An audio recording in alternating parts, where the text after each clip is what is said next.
अस्थिर मन और आक्रामकता से पीड़ित हैं तो ये ADHD का संकेत हो सकता है।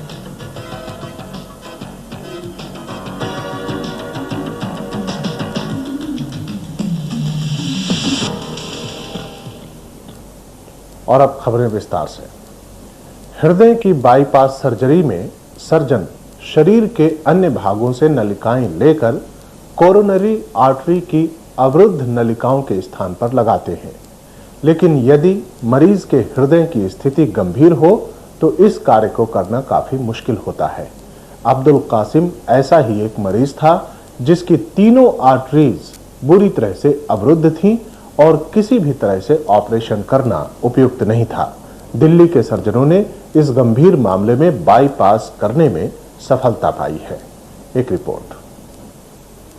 बांग्लादेश के रहने वाले 52 वर्षीय मोहम्मद अब्दुल कासिम का बाईपास सर्जरी करने से सऊदी अरब और बांग्लादेश के डॉक्टरों ने मना कर दिया, क्योंकि इनका मामला काफी खतरनाक था। कासिम का मुख्य कॉर्नरी आर्टरी करीब 80% अवरुद्ध थी और अन्य 2 प्रमुख आर्टरीज तो पूरी तरह से अवरुद्ध थी। उन्हें सीने में गंभीर दर्द था।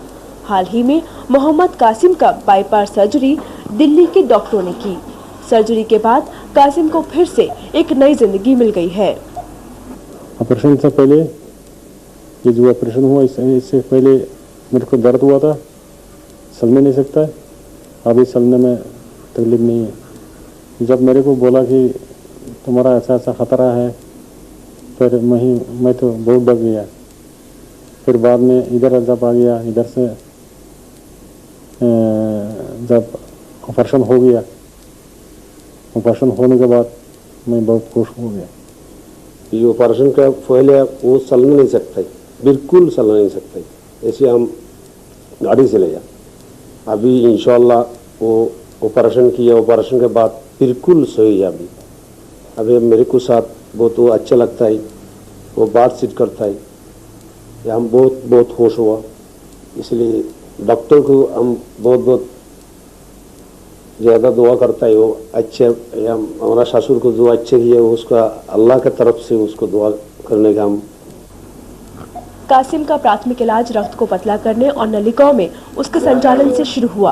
प्रतिदिन के आधार पर उनकी देखभाल की गई और धीरे धीरे उनका ECG कम होने लगा। सर्जरी काफी खतरनाक थी, क्योंकि एंजियोग्राफी में पता लगा कि प्रमुख आर्टरी का एक हिस्सा ही ग्राफ्टिंग के लिए उपयुक्त था। The plan was to stabilize him. हमारी योजना थी कि मरीज की स्थिति में 8-10 दिनों के भीतर सुधार किया जाए, जिससे खतरे को कम करने में मदद मिलेगी। इसके अलावा एंजाइना की दर को दिन में 2 या 4 बार तक कम करना था। इसके बाद मैंने डॉक्टर सरवाल से बातचीत की। उन्होंने सर्जरी को बेहतर माना, क्योंकि 3 ग्राफ्ट से उनके रक्त आपूर्ति में काफी हद तक सुधार हो सकता था। हालांकि सर्जरी करना काफी खतरे का काम था।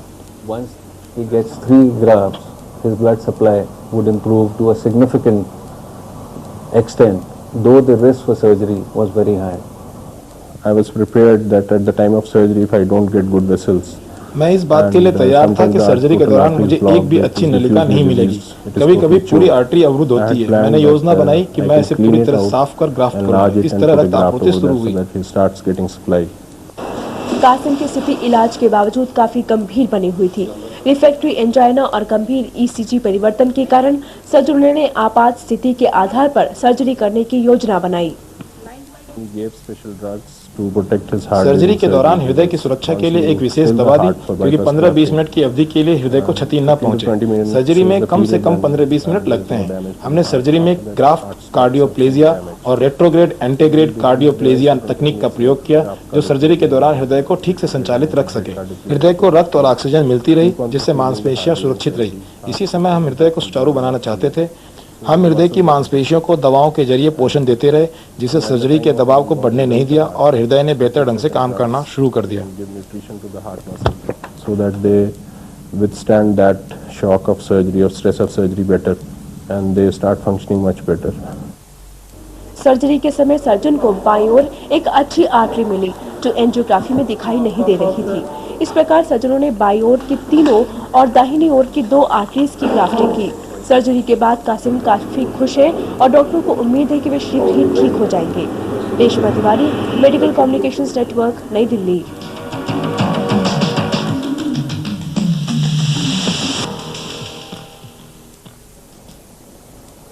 बच्चों में कान में इन्फेक्शन होना काफी सामान्य बात है, विशेष रूप से तब जब बच्चे की आयु 5 वर्ष से कम हो। इन्फेक्शन होने पर कान में दर्द, सुनने की क्षमता में कमी और घंटी बजने की समस्या होती है। क्या आप जानते हैं कि कान से बदबू निकलना मेनिंजाइटिस या मस्तिष्क में मवाद होने का प्राथमिक संकेत हो सकता है? इस बारे में हम आपको और अधिक जानकारी देंगे, मगर एक छोटे से ब्रेक के बाद।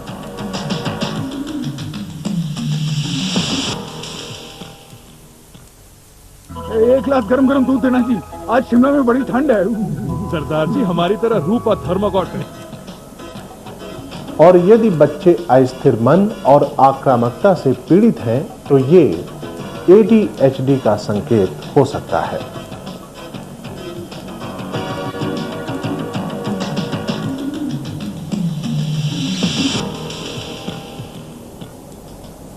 स्वास्थ्य समाचार में फिलहाल इतना ही। और अधिक जानकारी के साथ हम फिर से हाजिर होंगे। तब तक रखिएगा अपनी सेहत का ख्याल। नमस्कार।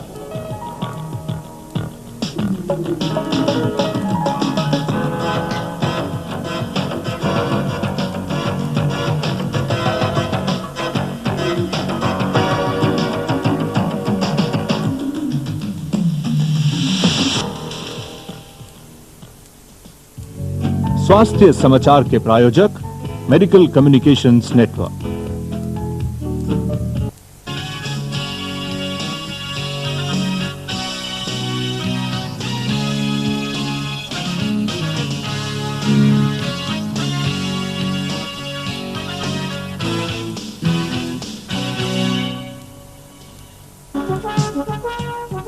Business tycoons, their success and achievements, their views and strategies in Face to Face,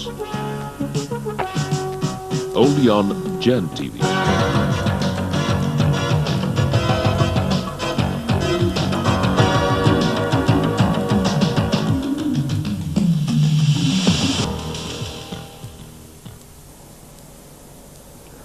Namaskar and welcome to Medical News. First, the headlines. Surgeons successfully perform a high-risk bypass surgery on a patient with blocks in all the 3 coronary arteries.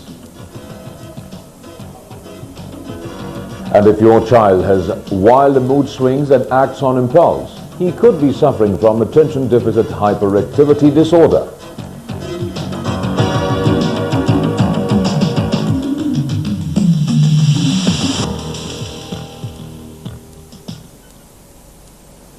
And now the news in detail.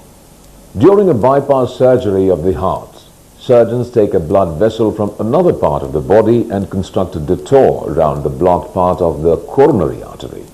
This, however, can be a difficult affair to handle if the patient's heart is in a critical condition to undergo a bypass surgery.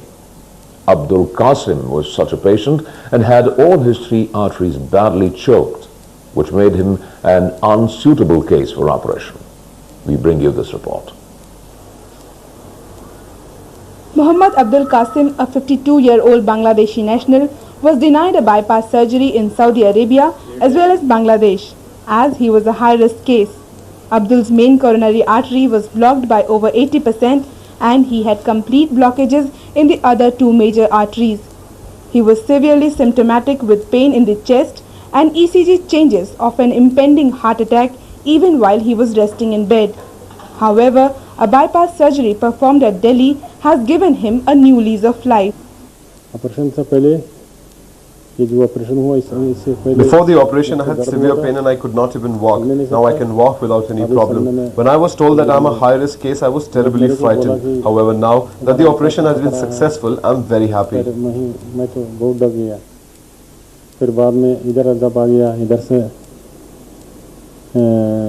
जब operation हो गया, operation होने के बाद मैं बहुत खुश हो गया। ये ऑपरेशन का फायदा वो चल नहीं सकता, बिल्कुल चल नहीं सकता। Before the operation, he was not able to walk at all. We used to move him with the help of a wheelchair. Now, with the grace of God, he's all right. I feel good when I talk to him. I'll pray to God to shower all His blessings on the doctors who have cured him. वो बातचीत करता है, हम बहुत बहुत खुश हुआ, इसलिए डॉक्टर को हम बहुत बहुत ज़्यादा दुआ करता है। वो अच्छे, हमारा ससुर को जो अच्छे किए उसका अल्लाह की तरफ से उसको दुआ करने का हम। The initial treatment of Abdul started with blood thinners and vessel dilators. He was supervised on a day-to-day basis very closely and his ECG started settling down. The risk of surgery was high because an angiography revealed that there was only one branch of one of the main arteries which was graftable. The plan was to stabilize him for initially 7-10 days so as to minimize the risk, decrease the rate of the episodes of angina which he was having twice or even 4 times in a day. And then I discussed with Dr. Sarwar that surgery would give him better benefit because once he gets 3 grafts, his blood supply would improve to a significant extent, though the risk for surgery was very high. I was prepared that at the time of surgery, if I don't get good vessels, and sometimes the total artery is blocked, it is diffusely diseased, it is totally choked. I had planned that I can clean it out, enlarge it and put a graft over that so that he starts getting supply. Abdul continued to have symptoms despite medical treatment. Refractory angina and severe ECG changes forced surgeons to plan his surgery on a semi-emergent basis. We gave special drugs to protect his heart during surgery because once you still the heart for bypass grafting, 15 to 20 minutes is the period when there is no damage to the heart. After that, heart starts suffering damage. So we have devised certain techniques like graft cardioplegia and retrograde and antegrade cardioplegia through which we keep on perfusing the heart during surgery. Heart keeps on getting some blood and oxygen so that the muscles are protected.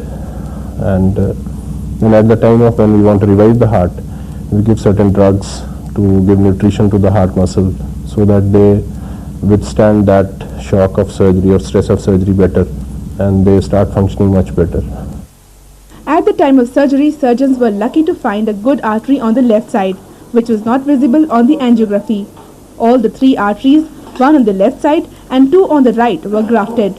Post-operatively, Abdul is now a happy man and doctors expect a good and quick recovery. Reshma Tiwari, Medical Communications Network, New Delhi.